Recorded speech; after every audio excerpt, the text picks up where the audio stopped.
মৃত শুভাগত চক্রবর্তী উর্ফে অভিজিৎ চক্রবর্তীর বাড়ি যোগেন্দ্রনগর রেন্টার্স কলোনি এলাকায়। মৃত ব্যক্তি ও রতন চৌধুরী উভয়ই অংশীদারি ব্যবসায় জড়িত ছিলেন বলে জানা যায়।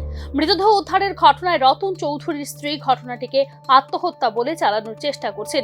তবে দুজনের মধ্যে আর্থিক লেনদেন সংক্রান্ত ব্যাপারে তিনি জানান, তার স্বামী মৃত শুভাগতর কাছ থেকে প্রায় 87 লক্ষ টাকা প্রাপ্য ছিলেন, আর সেই ব্যাপারে গতকাল রাতে তাদের বাড়িতে আসে শুভাগত চক্রবর্তী। পুলিশ তো এসে দরজা খুলেছে, আমরা তো দরজা খুলিনি। মারবো কেন স্যার? আমাদের 1 লক্ষ টাকা যেখানে আটকানো, সেখানে অনেকে মেরে দিলে আমি টাকাটা পেয়ে যাবো? আপনি বলুন না। এদিকে মৃত ব্যক্তির পরিবারের সদস্যরা মৃত্যুর ঘটনাটি সম্পর্কে সন্দেহ প্রকাশ করে তাকে উদ্দেশ্য প্রণোদিতভাবে খুন করা হয়েছে বলে অভিযোগ করেছেন। আপনারা চিন্তা করে দেখুন না, হ্যাঁ যদি নিজের ইচ্ছাকৃত মারা যায় তাহলে পার্টির নিচে মেরেছে গেলে নিচে গেলে মাটির নিচে কেন এরকম ভাবে যদি কারোর উপর সন্দেহ আছে আপনারা?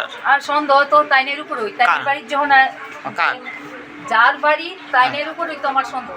তাইনের বাড়িতে আজকে শুভাগত চক্রবর্তীর মৃতদেহটি ঝুলন্ত অবস্থায় রতন চৌধুরীর বাড়ির একটি বন্ধ ঘর থেকে উদ্ধার করা হয়েছে। তবে ঘটনাটি হত্যা না আত্মহত্যা তা নিয়ে তদন্ত চলছে বলে জানিয়েছে আগরতলা পশ্চিম থানার পুলিশ।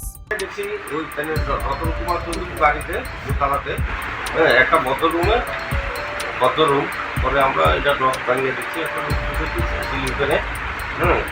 কিন্তু এখন আমরা ইনভেস্টিগেশন চলতেছে একটু সুসাইড না মার্ডার। কার বাড়িতে পাওয়া গেছে এটা?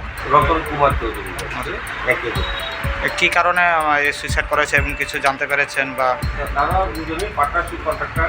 কালকে রাত্রে 8:30 তাদের বাড়ি যাইছিল, আইছিল মানে তাদের বর্তমানে তাদের গাড়ি দিয়ে আইছিল। কার সাথে? তাদের সাথে, ওনার সাথে রতন কুমার চৌধুরীর সাথে। আচ্ছা, এরপরে রাত্রেবেলা 11টার দিকে বুঝতেছে তাদের খাওয়া দাওয়া করছে, তাদের সিঙ্গি রুমে ঘুমাইতে দিচ্ছে। হ্যাঁ, পরে আজকে সকালে দরজা খুলতেছে না, খবর দিচ্ছে, আমরা আইছি, আমরা ইনভেস্টিগেশন চলতেছে।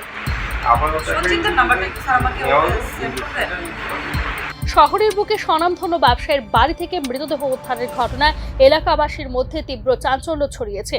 ঘটনাটি নিছক আত্মহত্যা না এর পেছনে কোনো কারণ লুকিয়ে আছে সেটি বের করতে পুলিশ কি ভূমিকা পালন করে তা দেখার বিষয়।